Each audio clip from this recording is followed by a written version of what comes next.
So the Community Lab is a facility that we have here in the Applied Trades and Technology Center that's open to the public.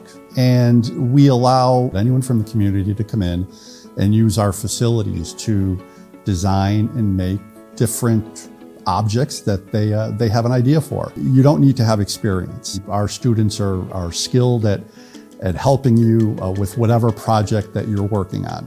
A lot of people come in with a goal in mind. A lot of other people, they kind of just come in and say, I want to do something. I don't know what I want to do, but I want to do something.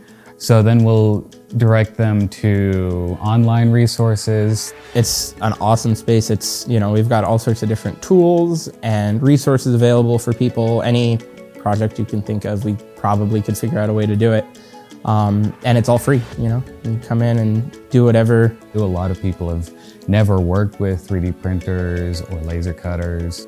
I provide guidance. I'll show them how to use software, how to set things up. The Community Lab is important because it provides an outlet for people to come in and explore their ideas and to learn about technologies that are available for making different objects, whether it's sewing or 3D printing. We're open a lot, so we're always here available to help people.